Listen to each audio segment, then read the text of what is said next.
Are you stressed and filled with anxiety like I am? Maybe in a bit of pain from that car accident you had a few years ago? Well, the sponsor of today's episode, Hempville CBD, has us covered. They have the highest quality products created by chemists and doctors.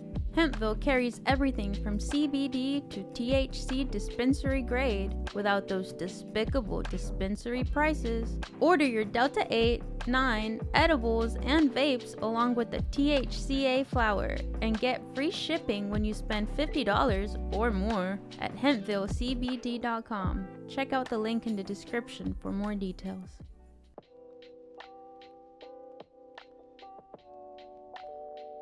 Welcome to the Filmistines, the double feature podcast. Join us as we unravel the interwoven experience, the continuous conversation of cinema. Take part in pairing movies with their cursed counterparts, movies that share DNA, or even pairing questionable duos. By joining our Patreon at patreon.com/Filmistines, we offer tiers at the $1, $5, and $20 level, where the $5 tier will grant the ability to request films to further the discussion. So grab some popcorn, sit back, and get ready to join the 100-year conversation. This is the Filmistines, where movies are more than just entertainment, they're an experience. They're an experience. All around you.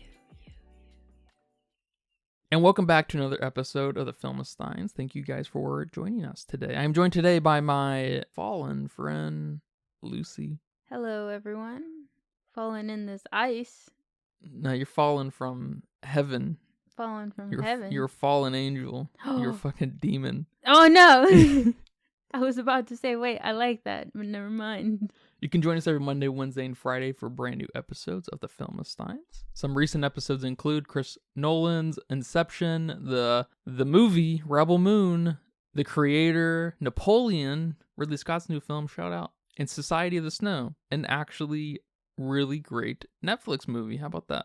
Remember to leave nice reviews, comments, thoughts, and ideas over on our Patreon at patreon.com/Filmistines. Everything is acceptable. Everything? Yep, whatever you want to say over there. Go recommend a movie. Thank you. Give us $1. Or two. Or two. We appreciate the help. But today we're discussing a favorite film of 2023, Justine Triet's Anatomy of a Fall. Got some adulty film for you here. Adulty? Like adult, not like X-rated, but like a, adulty. This is like an adult film. This is going to bore the shit out of kids kind of thing. Bore the shit out of me. My child? Yes. Is that what you're saying? saying? A child. That's what I'm saying, exactly. This seems to be one of the favorites of the year. And I'm happy to report that I think it's okay. I think it's a fine movie. I think there's some really great pieces. I think there's some weird focuses. I think there's some neglected points. But man, what are you thinking about this film? I know it bored the shit out of you. Yeah, it was pretty boring. It didn't really pick up for me until the third act, maybe the end of the second act, and that's all I have to say. It was hard to watch. Well, it wasn't hard to watch like, Rebel Moon or Little Mermaid or Teenage Kraken, but it was just hard to get into. Visually, it was just okay, so I didn't have that to kind of fall on. I was intrigued. It's, a kind of murder trial crime movie, I guess. I don't know what you would categorize it as, but at least that was intriguing. You had me hooked there. But oh my God, I just couldn't get into it. It was about, 2.5 hours? It was, yeah. It felt like 2.5 hours. I thought if I sighed loud enough, you would turn it off, but you didn't. Did you sigh? Yes. Oh, that's funny. I didn't even notice. Yeah, this is a film that I feel like is so close to being, I don't know, intellectually there. I mean, first of all, did she kill her husband? At first, I thought she totally did. It's always the wife. It's always the partner. Always. No matter what. No matter even if you think maybe not this time, it is. And there was a lot of, I don't want to say there was a lot of back and forth. The whole movie, I wasn't like, okay, she did it. Okay, she didn't do it. The whole movie, I thought, okay, I think she did it. So maybe I missed a little bit of that mental stimulation for me to kind of go back and forth. But then towards the end of the film, there were 2 instances that convinced me otherwise, that she didn't do it. So I ended up the film with she didn't do it. And I think that's kind of at the crux of the major problem with this film is I feel like the film runs out of the gate with you leaning on the side. She did it. She probably did it, And as the case goes on, I feel like it's trying to make it a little bit more uncertain by trying to make Sandra not so tasteful and unfavorable and kind of, an egomaniac kind of oriented person.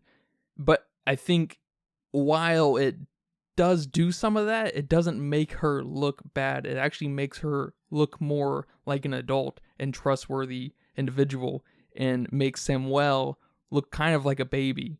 Yes. Which doesn't help the case for, Samuel and the prosecutor.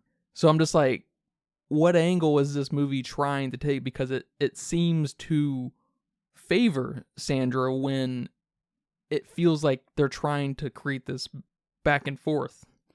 Yeah, the only reason, well, maybe not the only reason, but one of the big reasons why I thought she did it was because she lied about the bruises on her arm.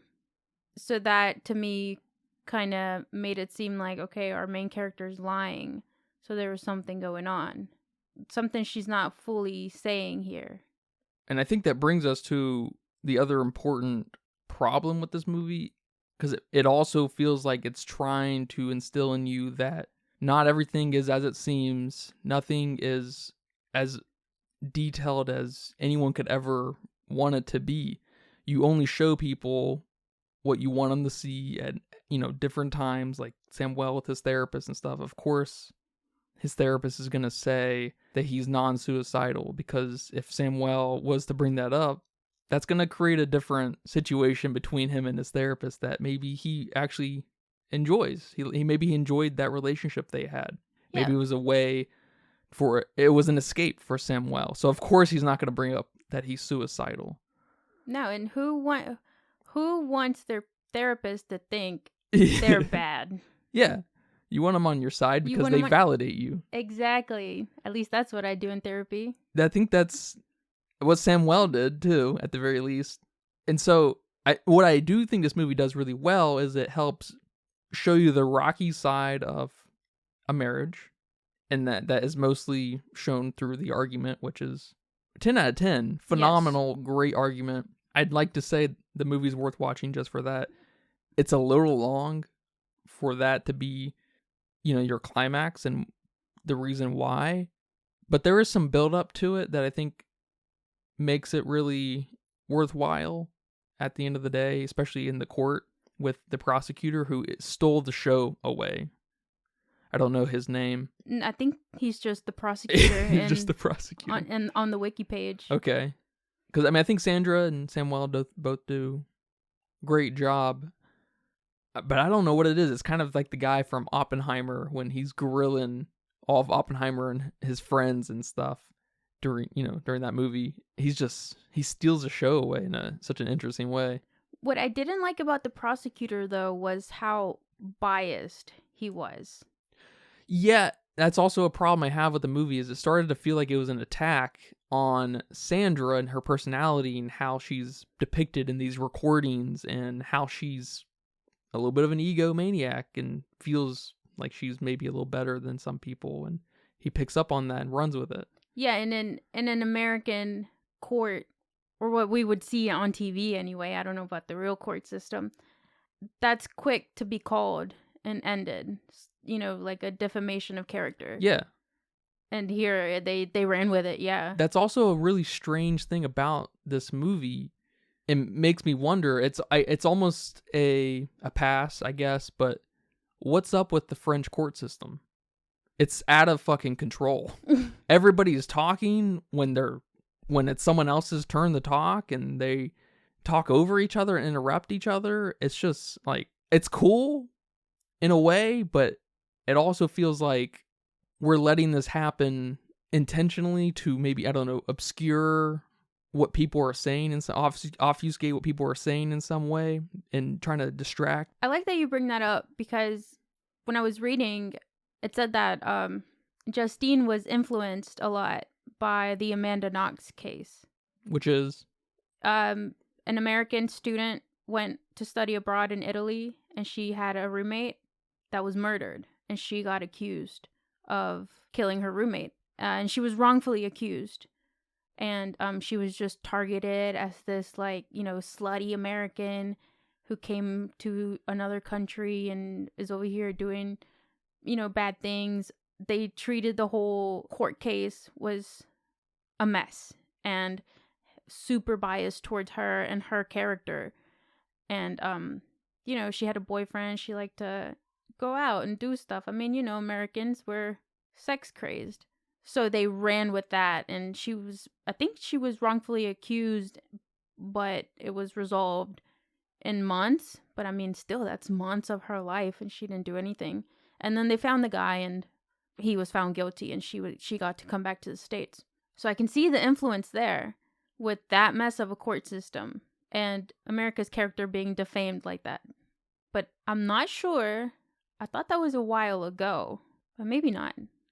Okay, so it was 2015. That's kind of not long ago. And I do like the angle that she is German, being trialed in a French Grenoble, right? Town or whatever it's called, a French court. And I also like the angle of the interpretation, how they're having to translate what she's saying, you know, through the teleprompter or whatnot. Yeah, I like how annoyed they are that has to happen. Yeah. Like, they're pissed that they have to go out of their fucking way to accommodate someone. And I like the element of this collective preconceived agreement that she's totally guilty of killing this guy. Yeah, now that starts making sense with her being a foreigner, making her guilty just for that. And of course, she's the partner. So, you know, it's not just because she's a foreigner, but... The bias, though, is balanced in a strange way, though. Because it's so attacking, or because they're pulling things that everybody does, or almost like because she's looking out for herself, she's getting attacked. She wrote the book. She did what people always say they're going to do. I'm going to write that book. I'm going to get that job. I'm going to apply for that job. I'm going to do this that no one ever does, but she had the guts to do it. And now Samuel is the victim here. And I guess, I mean, yes. And that is kind of where my frustration is with this movie. They make her look like just a high-functioning role model almost of an adult. And they make Samuel look like a baby. The investigation there's like, where is the investigation? Just where is the investigation? We almost entirely see a somewhat objective view of Sandra's position in the world. We're not seeing really through her eyes. We're with Daniel here and there. You know, we see his experiment and stuff. Which was fucked up, by the way. I have an issue with that. His experiment. Oh, it was awesome. No. That's some of the best acting of the year right there. With that dog. The dog. With his tongue sticking out. That was crazy. That's how my nieces look when they fake, you know, when they're playing dead. They stick their tongue out like that. It almost felt like the investigation was just protocol and they have to do it because of policy, but they're not actually trying to find any of the pieces of what happened because they've already decided that Sandra's guilty, but they can't. But because of their negligence in the investigation, they don't actually have anything, because everything just ends up being an attack on her behavior and confidence. Which gets quickly debunked by her. Like, when they bring up that she's controlling and only allows them to speak English in the house, she's like, well, he speaks French. His native tongue is French. Mine is German. We agreed upon English as, you know, to meet in the middle, so it was fair. Like, all right. And then they bring up the cheating, and she's like, well, I did talk to him and telling him that I needed to have sex, and he was depressed, and we talked about it, and it was something that we agreed on. Like, well, there goes our theory. Which is convenient, I guess, as far as the sex thing goes. I do like the speaking in English being kind of their common ground, because it it opens the door, not necessarily, but it does start to open the door of they each can't speak as fluent as they could if they were to speak in their native tongue, because who's to say they speak English as well as German or French? Right. From an American's perspective, they probably speak it better than Americans do, English, if based off of my experience with people from outside of the Americas. Yeah. They start off saying, yeah, I don't speak English very well. Dude, that sentence You're already, good. you're good. You're good to go. There's no doubt about that. Especially people who of academic lineages, right? Like Sandra here. Yes.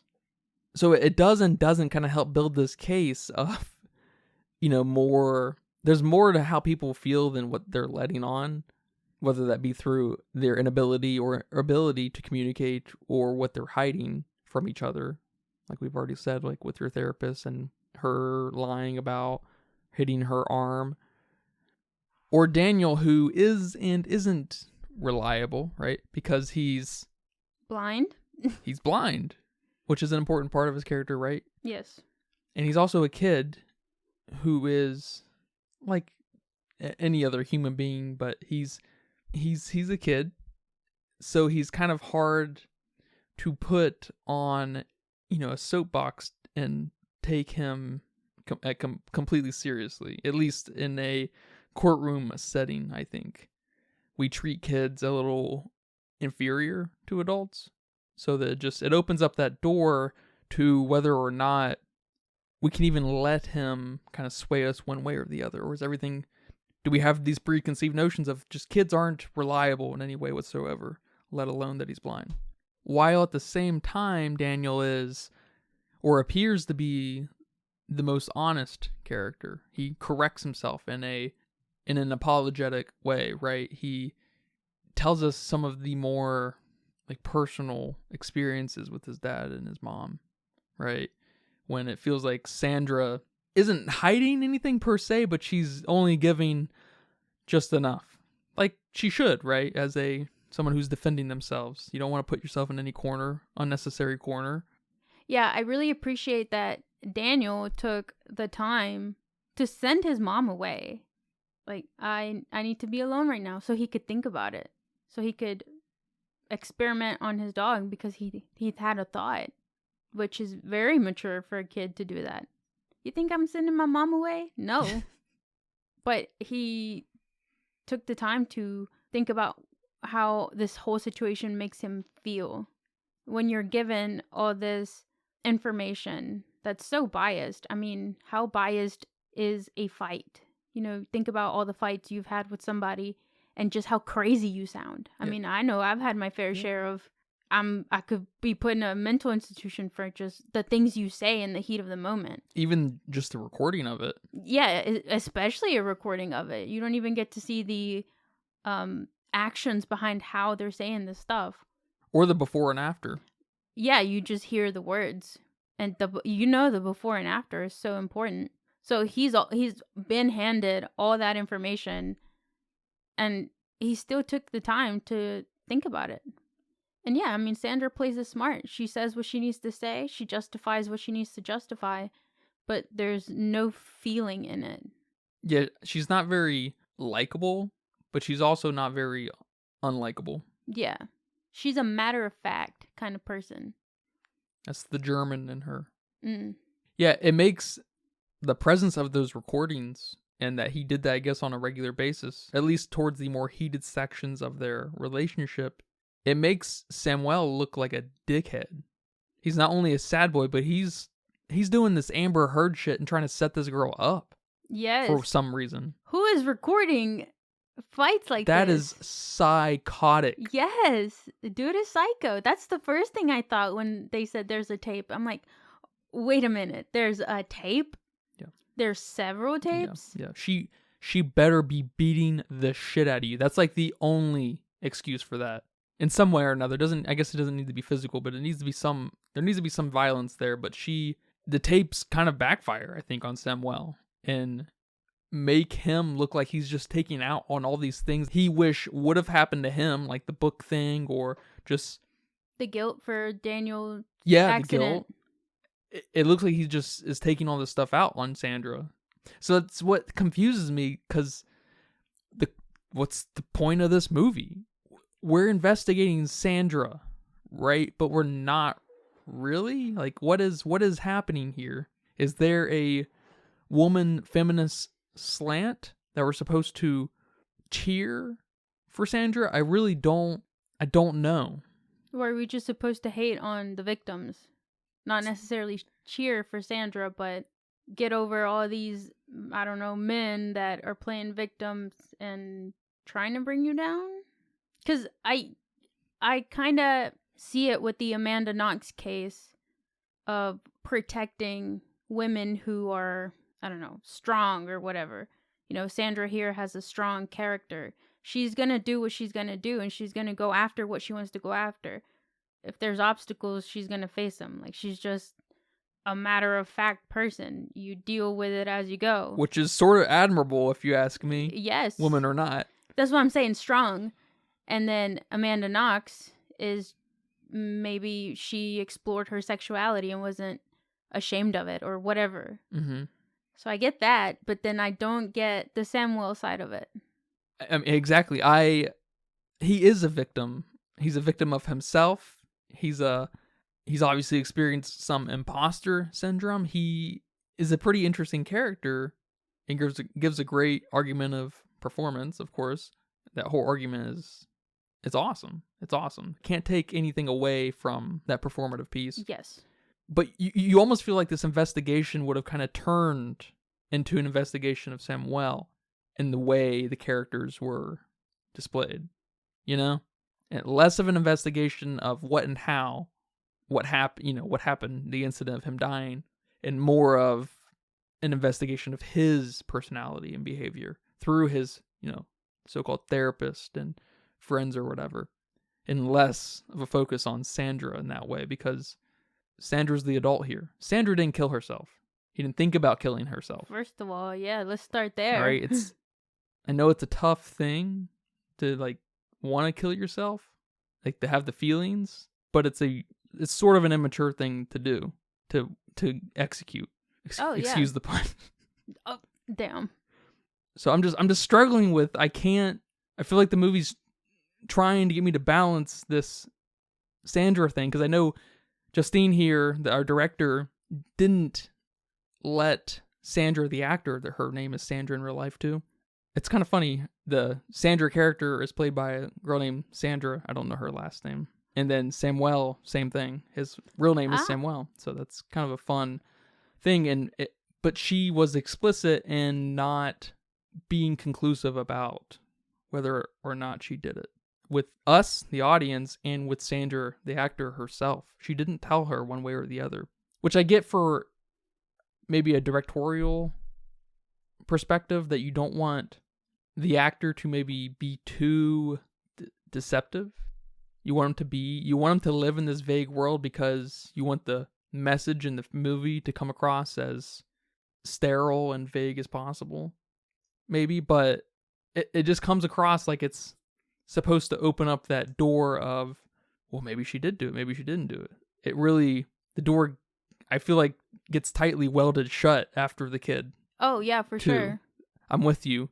I wasn't at first, but thinking about it, I was just like, man, they really wrote themselves in a corner with the kid. Yeah. And maybe I'm just sympathetic to a kid. Maybe he should have been younger. Maybe he should have been 7, because I think he was 11 or 12. That's almost an adult in my eyes, in in a thinking capacity. Sure. So you think a younger kid would have helped with the did she or didn't she? It could have, but I think there's too many other things that are sort of wrong with the focus and the storytelling of the film. Yeah, the kid thing is what definitely flipped it for me, because he says, when I think about my mom, whether she did it, I'm confused. I can't picture it. But when I think about my dad, if he killed himself, I can definitely understand it. And imagine a 7-year-old saying that. I can't imagine a 7-year-old. It would be a little weird. It almost would feel like, did someone tell you to say that? Yeah. You know what I mean? Yeah, because 7-year-olds don't say that. Yeah. Yeah. He's 11, I think. I think that's what he is. That's That's old enough. That's old enough to know your feelings and be saying that kind of thing. So that right there flipped it for me. I'm like, okay, he's the kid. He's this kid who is blind, so he has to rely on his feelings. And for some reason, him being blind makes how he feels things. I think that's a little ironic, too. More valid. Mm-hmm. That's well said. Well fucking said.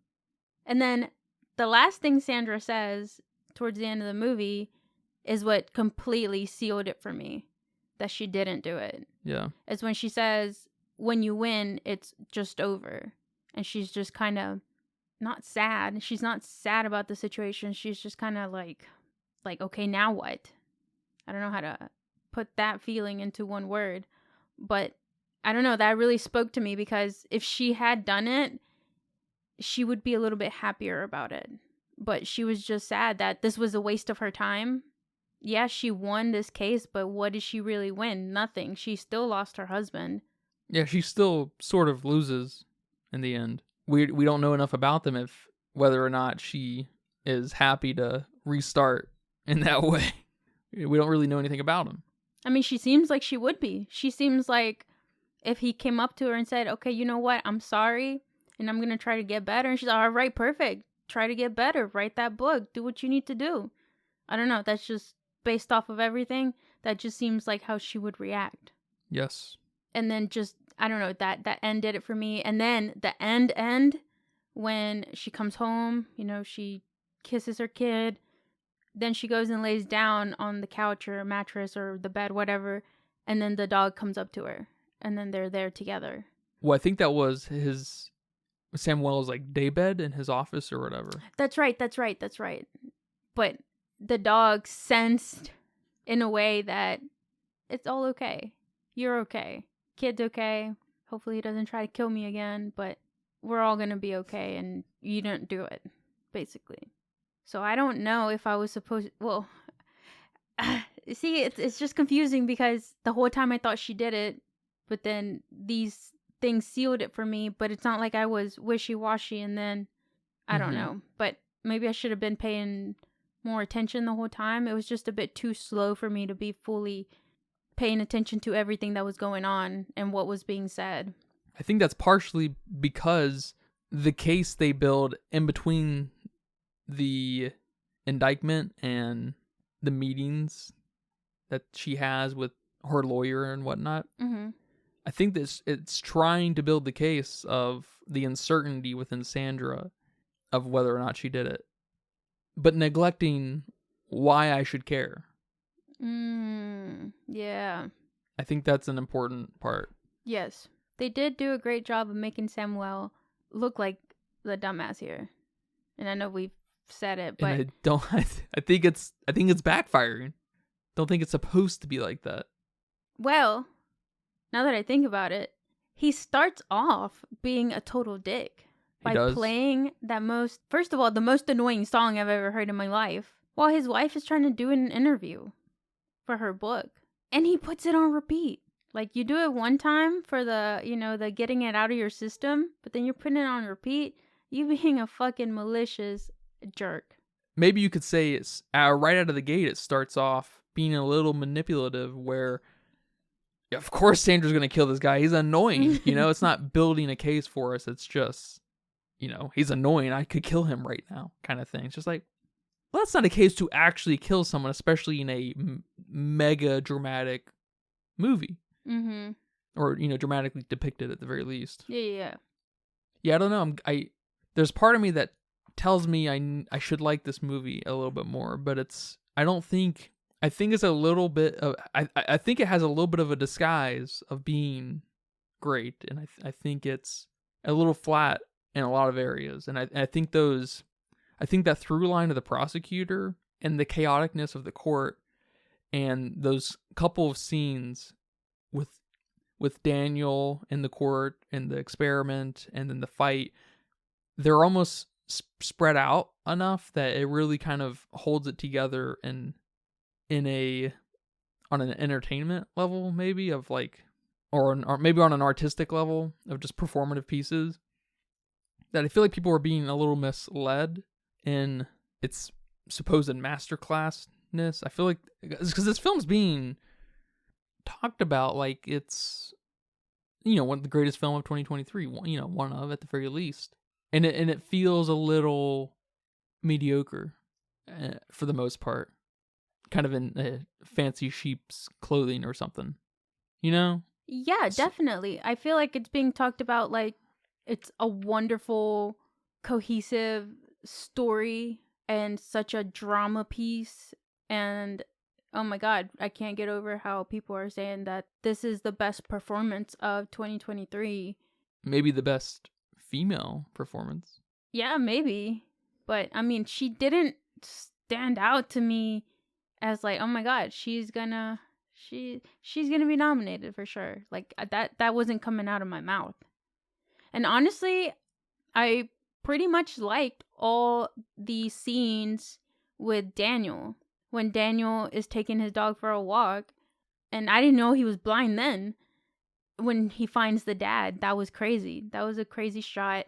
The dad laying there and all the blood coming out with the white snow. That's a big contrast, and that was visually good. And then we find out he's blind, so everything else he does is just awesome. Him playing the piano.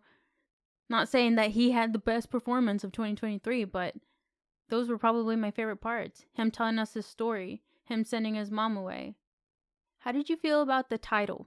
It helps, funny enough, it helps tie in the fact that this movie doesn't know exactly what it is. Because you'd feel like there's a little...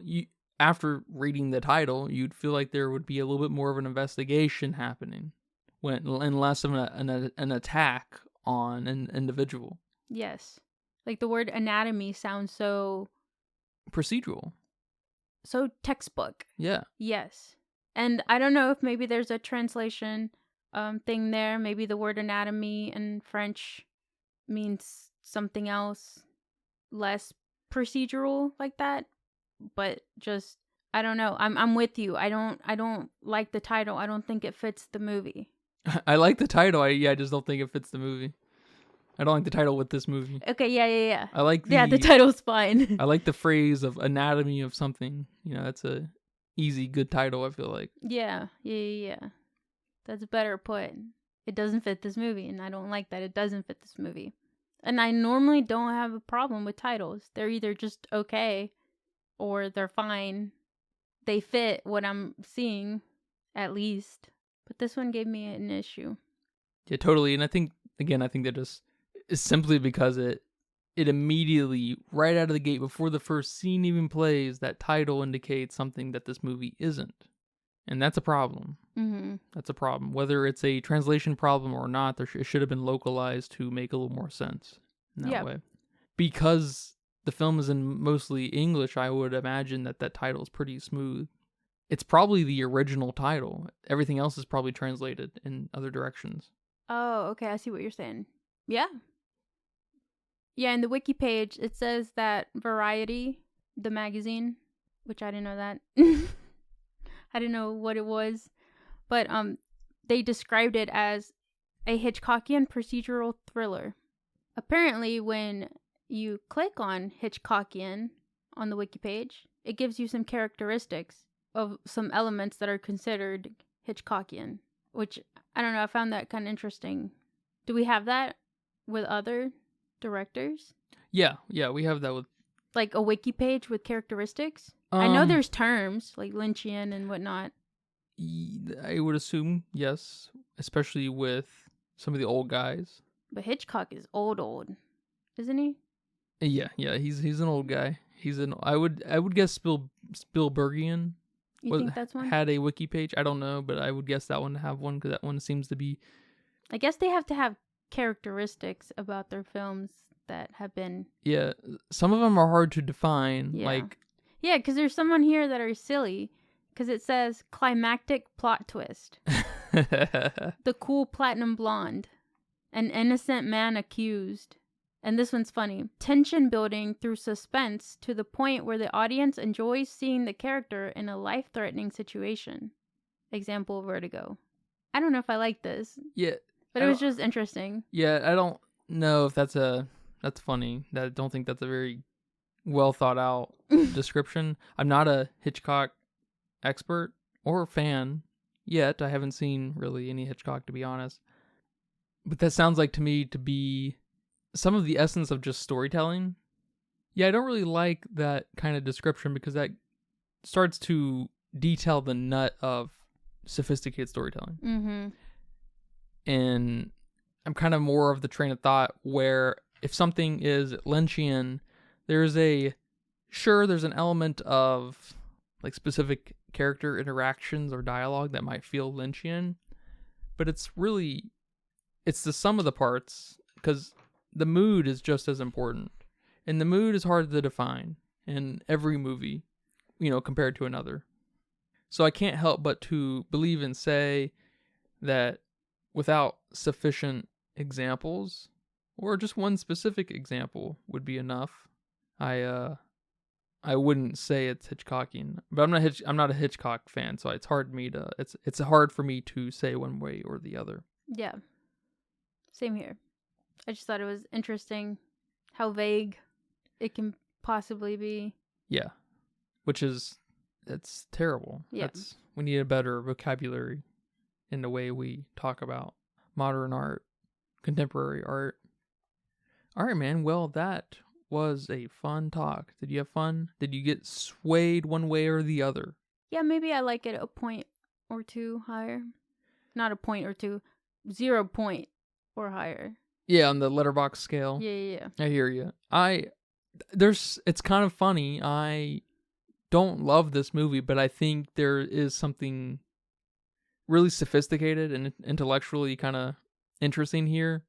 I think it just fails in the best ways possible. Mm-hmm. It's like it's not just a movie not knowing what it is, but it's a movie thinking it knows what it is, but it just isn't. I don't know. I don't know if that's any better. Like, it doesn't deliver what it's trying to give you. It's not defined. Yeah. And it takes too long. It does take too long. This movie is undeniably, I think, too long. That's the one thing that probably should have been rethought out completely. Mm-hmm. So, man, do you have a budget guess for me here today? I do. My budget guess is $5 million. That's all I got. I don't know why. That's just the number that popped in my head. I just felt it. It's a good guess, actually. Oh. 6.7. The budget was 6.7? Not bad. Wow. Not bad. I'm pretty close.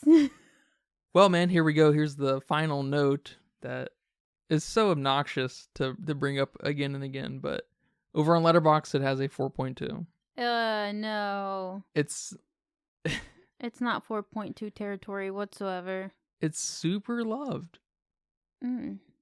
Interesting. I don't know what to say about that. What would you give it? I gave it a 1.5. Maybe after talking about it, I could bump it up to a 2, but I'd have to think about it a little more. But that's where I'm at, 1.5, 2. Yeah, I'm living in the 2.5, 3 realm. I can't get away from that 2.5 just because it's a very sophisticated movie, whether I liked it very much or not, kind of thing. But that 3 is that there's something kind of academic about it that I can't help but to want to appreciate it a little bit more. So it's just I'm living in that weird space with it. Well, that's probably what those 4s are also thinking. Like, there's something there that I like, so I'm gonna give it a 4. Yeah. But not really thinking about it. I don't know. I just felt like it was too slow for me to really focus on a lot. And I don't like that. I don't like that in a movie. I don't like a movie feeling slow. You're not about to bore me for 2.5 hours. Yeah. 2 hours, really. A boring movie is arguably the worst offense. So that is unfortunate. You're giving it a lot if it bored you for 2 hours. It's good. Yeah. Yeah, man. Well, thank you. Thank you for watching this movie with me. I know it was a little bit of a drag. Yeah, I guess there was enough throughout it that I'm like, okay, bored. Oh, interested. Bored. Okay, interested for like 2 seconds. All right, bored. They didn't make you care enough. Mm-hmm. I don't care how great your performances are. I don't care how, muted and beautiful your shots are purely based off of your environment. You know, you got to make me care. And maybe Justine disagrees. Maybe she does care about. Maybe she does think these characters are worth caring about. I don't know. Yeah, good job on your budget guess. I was surprised to hear that. I was surprised. I'm surprised. Yeah, nice. All right, you guys, thank you for listening to this episode. Hopefully there's something worth taking away from this. Hopefully you guys won't be too upset about our on the fence-ness about this. I thought we were going to be, to be honest, when the movie started rolling, I thought I was going to really like it and you're going to be bored by it. But we ended up kind of a little bit more in the middle together. What? That's funny. Yeah. So, watch the movie. It's an interesting watch. I guess it is. Go watch it. So, but thank you guys for listening to this episode of the Filmsteins. Remember, we post every Monday, Wednesday, and Friday over on patreon.com/Filmsteins, Spotify, Google Podcasts, Apple Podcasts, Pandora, all the goods. And remember to leave nice reviews, comments, thoughts, and ideas all over our social media and other platforms. Come to our Patreon, request a movie. That would be rad. Rad. But until next time, take care. Bye-bye. Bye-bye. And that's a wrap for today's episode of the Filmsteins. Thanks for tuning in and joining us on our cinematic journey. We hope you enjoyed our discussion, gained some new insights and perspectives in the world of movies. Don't forget to subscribe to our podcast on your favorite platform, especially Patreon at patreon.com/Filmsteins, and follow us on social media for more film-related content. We love hearing from our listeners, so if you have any feedback, suggestions, movie recommendations, or book recommendations, please feel free to reach out to us. Until next time, keep watching and keep loving the magic of movies. This is the Filmsteins, signing off.